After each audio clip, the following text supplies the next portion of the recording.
berlokasi di Nusa Tenggara Barat, di Pulau Sumbawa tepatnya. Untuk ekspeditor atau yang melakukan ekspedisi, tahun ini tuh ada 3 orang. Jadi ada mulai dari persiapan mental anggota, kemudian juga persiapan fisik pastinya.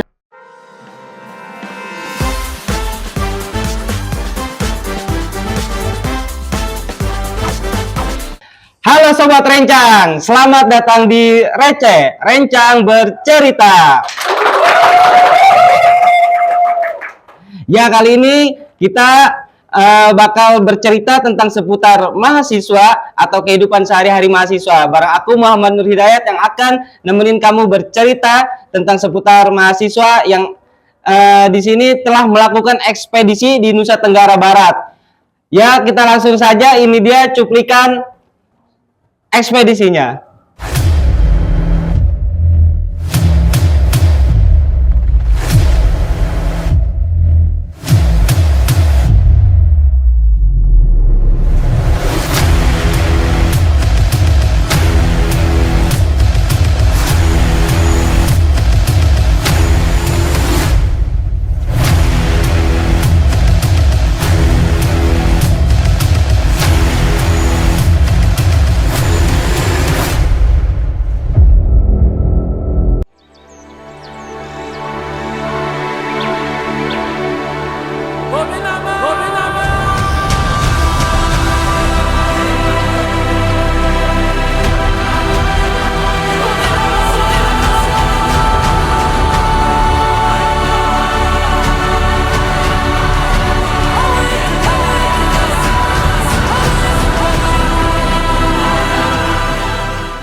Wah, bukan seru bukan? Ini dia ekspedisi dari ekspedisi Nusa Tenggara Barat itu.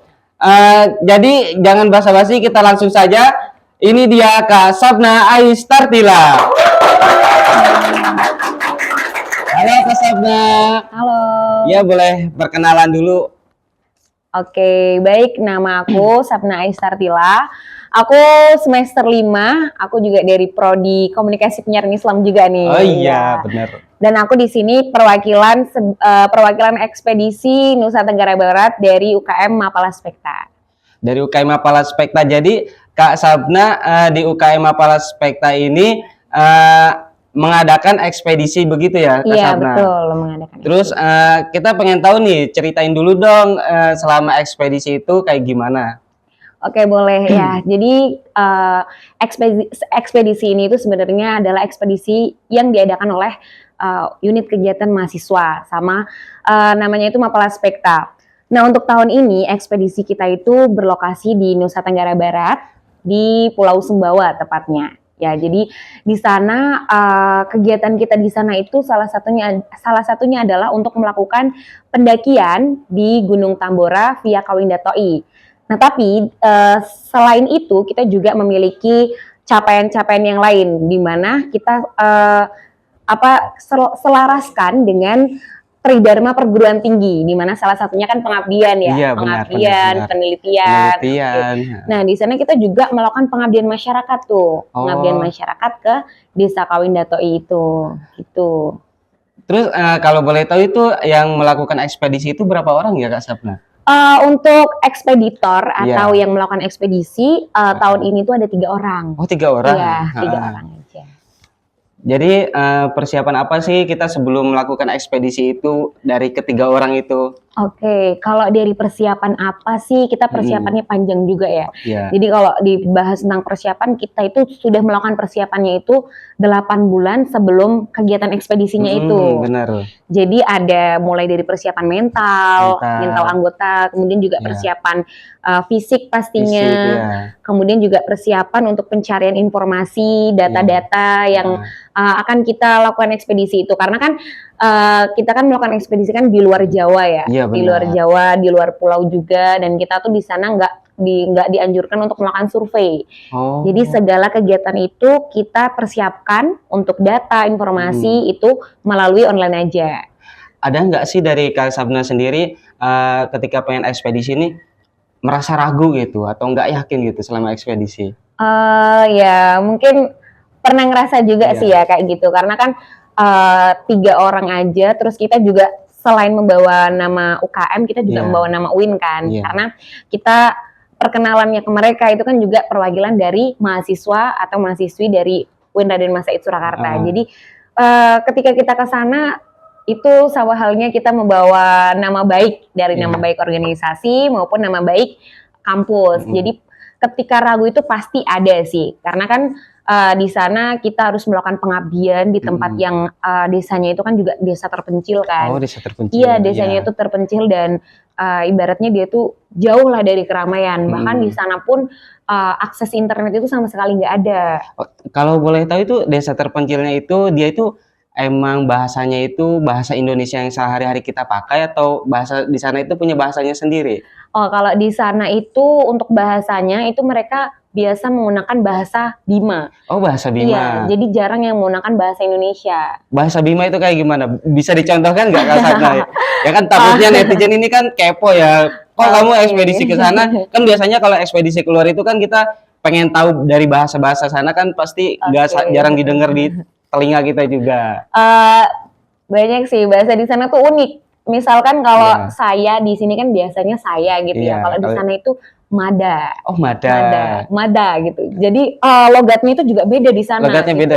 Coba kayak gimana sih? Misal aku pengen makan atau aku pengen pergi ke sana dulu. Kalau aku mau makan itu mungkin mada nee ngaha. Mada nee ngaha itu. Kalau nee itu kan mau, kalau ngaha itu makan. Jadi kadang kita juga susah memahami bahasa mereka karena kalau biasanya bahasa Jawa kan itu serapan dari bahasa Indonesia ya. Tapi kalau bahasa Bima sendiri itu dia punya bahasanya sendiri dan punya maknanya sendiri. Tapi buat kakak nih yang belajar bahasa itu kan bisa belajar bahasa itu dari sana. Dari orang sana ngedengernya kayak kaget gak sih? Maksudnya kan logat kita kan sama logat di luar sana kan pasti beda ya. Pasti mereka ngerasa aneh nggak kayak gitu? Kalau ngerasa aneh mungkin pasti ya, karena kan kita juga awal-awal belajar. Cuman ya nggak apa-apa sih, dimaklumi aja. Karena kan kita juga orang luar, biasanya kalau ada orang luar yang mau belajar bahasa mereka itu mereka sangat welcome. Oh, welcome. Jadi kan kita sama-sama orang Indonesia, jadi kita belajar bahasa, sama-sama belajar bahasa. Balik lagi nih Kak Sapna. Jadi selama ekspedisi ini kita melakukan latihan fisik kan, terus latihan materi, ilmu atau bahkan uang juga menjadi suatu pengaruh kita buat ekspedisi ya. Jadi selama ekspedisi itu, apakah Kak Sapna ini kan ekspedisinya mendaki gunung kan? Jadi selama mendaki sebelumnya ini Kak Sapna mendaki gunung juga nggak? Jadi kan kita harus kita nggak tahu kan medan di sana itu seperti apa. Apakah Kak Sapna ini melakukan pendakian dulu nggak sebelumnya? Iya, jadi sebelum kita melakukan ekspedisi di Medan sebenarnya, kita juga melakukan pendakian namanya itu tryout atau tryout Medan. Tryout Medan. Sebelumnya kita itu melakukan pendakian di Gunung Sumbing via Garung. Jadi karena kan dia dianggap medannya itu hampir sama dengan Gunung Tambora, tapi ternyata ini sih susahan Garung sih, susahan. Oh, jadi susahan Garung daripada di Tambora gitu. Ya kalau di Tambora itu lebih enak aja sih medannya, cuman jauh karena kan karena kita melakukan pendakian itu dari 0 mdpl. Oh iya, jadi kan saya dengar juga kan ternyata kalau kita melakukan pendakian di luar itu jadi itu kebanyakan treknya doang yang jauh walaupun MDPL-nya itu kecil. Tapi di Jawa Tengah MDPL-nya gede, kena 3.000-an, tapi pendakiannya juga lebih berat gitu ya. Lebih itu kayak gitu. Nah, jadi selama ekspedisi ini kan kita udah melakukan tryout, persiapan mental, persiapan fisik. Jadi dari Kak Sapna ini dari orang tua dulu nih, dari orang tua apakah mengizinkan? Kan orang yang namanya orang tua pasti khawatir ya kan anaknya dilepas, apalagi kan anak perempuan kayak gitu. Gimana itu tanggapan orang tua terhadap ekspedisinya? Iya, sebenarnya awalnya juga pasti sulit diizin ya, karena kan kita juga sebagai perempuan itu kan pasti nggak gampang lah dapat izin, apalagi kita di sana itu kan kurang lebih 3 minggu ya, hampir 1 bulan. Terus kita di sana juga ya kalau di Jawa kan enak ya transportasinya, kalau di sana kan sulit juga.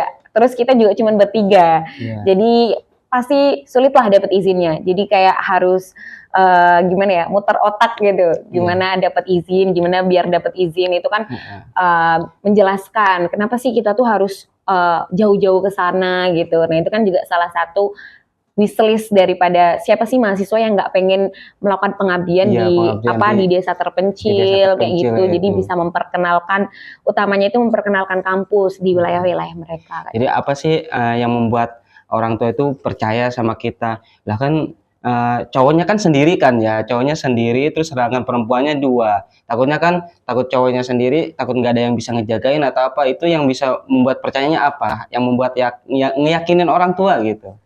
Kalau cara meyakinkan orang tua sih dari kitanya sendiri sih. Dari Maksudnya kita sendiri. kalau kitanya yakin, kitanya bilang kalau misalkan oke aku bisa jaga diri baik-baik kok gitu. Terus di sana kita juga kalau aku tuh punya targetan. Jadi setelah dari sana aku harus membuat sesuatu yang emang apa ya bikin orang tuaku tuh yakin mengizinkan aku ke sana. Kayak misalkan ngebuat penelitian, membuat penelitian, membuat karya ilmiah kayak karya gitu. Jadi ilmiah. nggak hanya sekedar ekspedisi aja naik gunung gitu, tapi juga ada nilai-nilai akademisnya yang bisa dibawa pulang gitu. Oh, jadi soal karya ilmiah itu Kak Sabna jadi pas setelah melakukan ekspedisi itu membuat karya ilmiah juga. Iya, karena itu salah satu capaian ya. Oh, capaian Iya. capaian dari ekspedisi ini. Iya betul. Oh. Jadi nggak hanya naik gunung aja, kita juga ada apa ya hal-hal yang berkaitan dengan akademis juga gitu.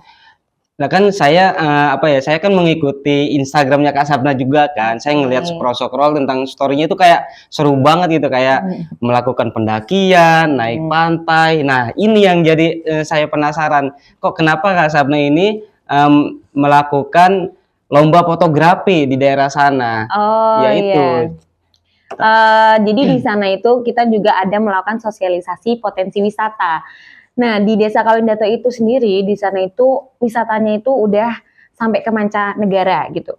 Tapi pengelolaan di sana itu masih kurang. Jadi di sana ada satu pantai, dia itu pemandangannya itu beda dari pantai-pantai yang lain. Kenapa? Karena di sana itu di sebelah timurnya dia ada pemandangan Bukit Aruna, itu bukit yang besar banget gitu. Terus di sebelah baratnya itu ada lautan lepasnya. Nah, jadi melihat hal seperti itu, kami tuh memikirkan gimana sih caranya biar masyarakat itu sadar akan potensi wisata yang mereka miliki. Dengan cara itu kita mengadakan lomba fotografi, mengadakan lomba foto dan fotografi dan video kreatif untuk masyarakat setempat. Nah, jadi itu cara nge-share-nya gimana? Kan kita kan nggak tahu kan terkait media sosial sana, apakah kita berkomunikasi dulu sama orang sana, menyebarkan buat lomba kayak gitu.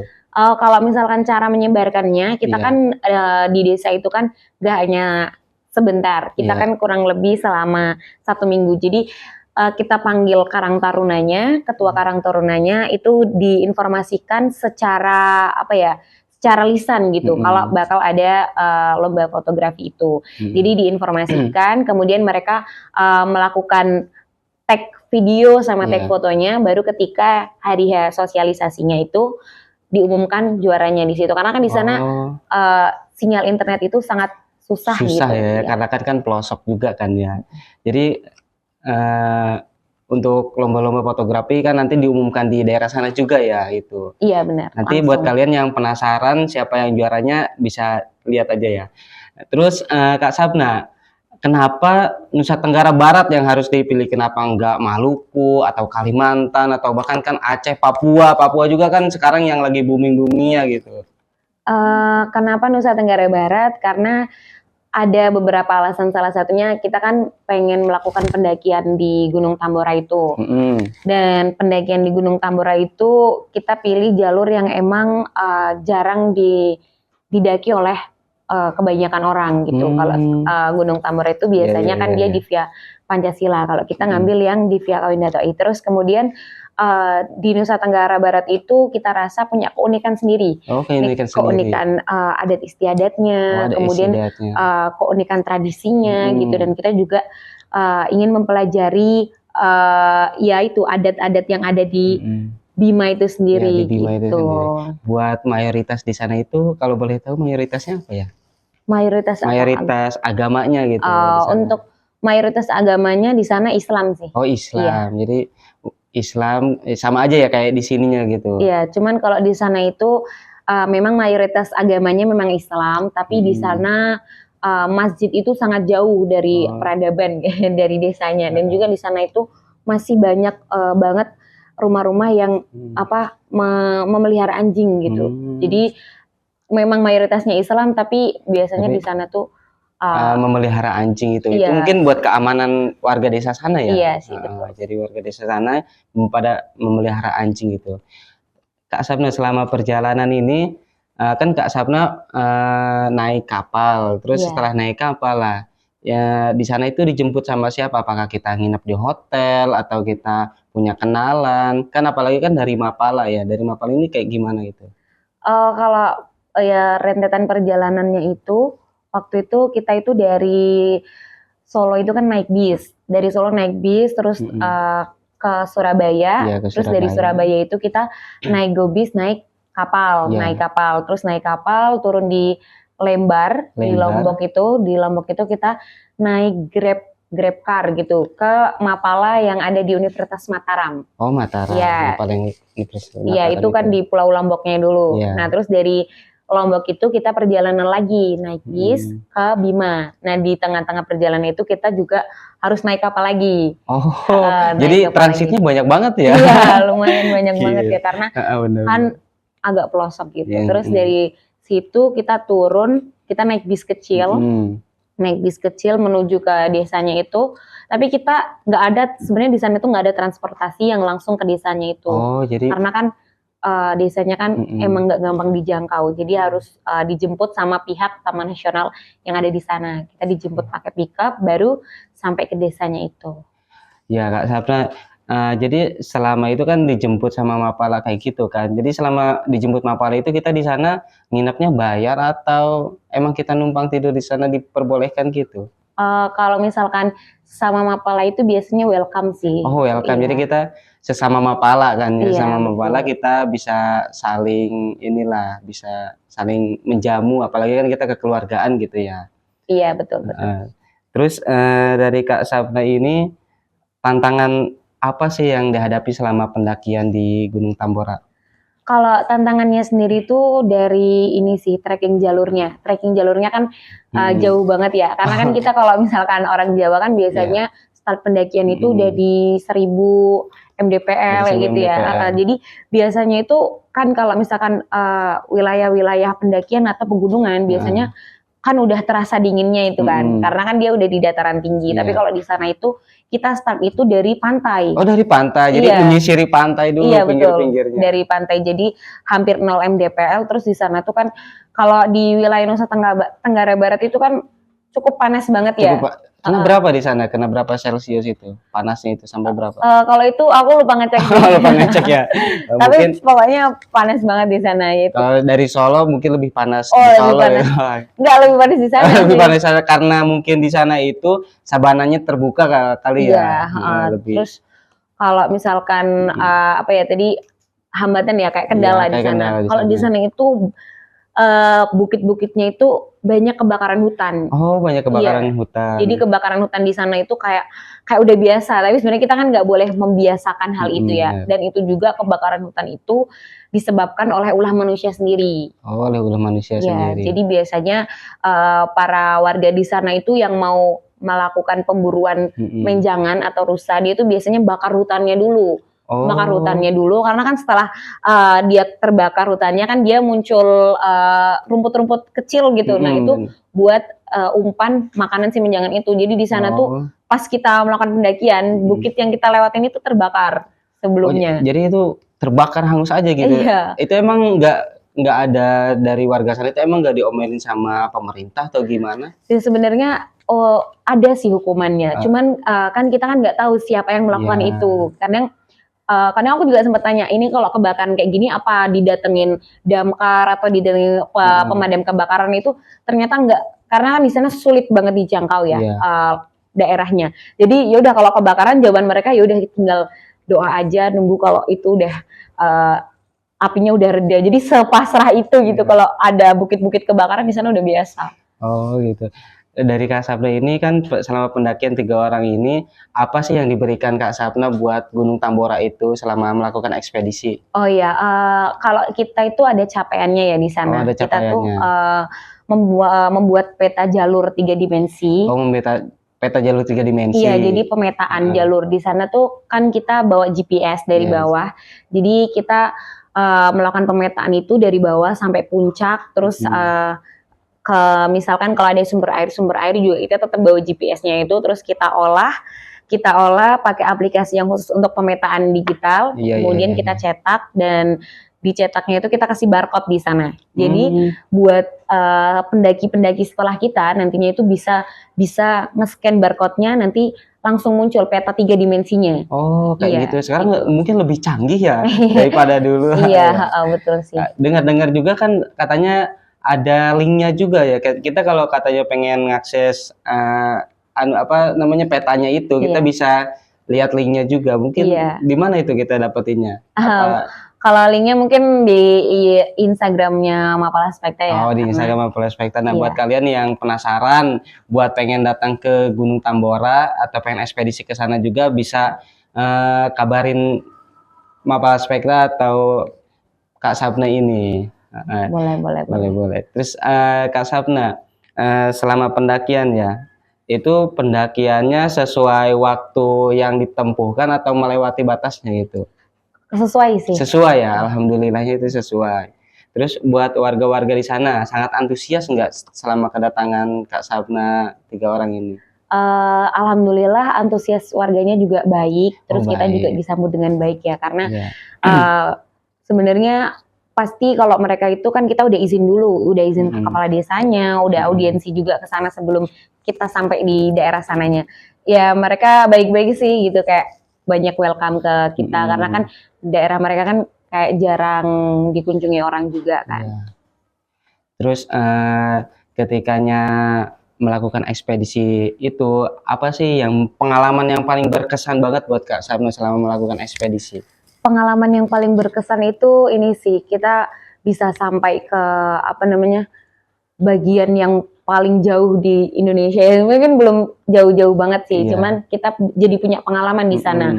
Kan kalau biasanya kita di sini itu kan sukunya Jawa, kalau di sana kan namanya suku Bojo. Jadi kita bisa tahu karakter orang-orang luar itu seperti apa, orang luar Jawa. Terus kita juga bisa melihat kayak, oh ternyata ada loh suatu daerah yang memang terbelakang gitu, dari mulai akses internetnya kurang, jaringannya kurang, tapi mereka di sana tetap bisa hidup harmonis gitu. Jadi walaupun di sana itu orang-orangnya nggak matok sama sosial media, tapi mereka tetap bisa melestarikan apa yang mereka punya gitu. Jadi menurut saya kayak yang paling berkesan itu pengalamannya di sana sih, luar biasa banget. Mungkin nggak bisa ya dibayangkan oleh teman-teman juga kan di sini. Jadi kita melakukan ekspedisi, kita sesuatu hal yang paling berharga banget ya, bernilai selama kita melakukan ekspedisi tersebut. Ya boleh banget nih buat Kak Sapna kesan pesan buat teman-teman nih yang mau mungkin nanti bakal melakukan ekspedisi juga, gimana? Kalau kesan pesannya sih ya mungkin kan kita sebagai mahasiswa itu pasti kita ada nih namanya Tridharma Perguruan Tinggi. Salah satunya itu kan ada penelitian dan pengabdian. Nah, kedua hal itu gimana sih cara kita mengaplikasikannya? Yaitu dengan misalkan kita itu memberikan manfaat kepada masyarakat.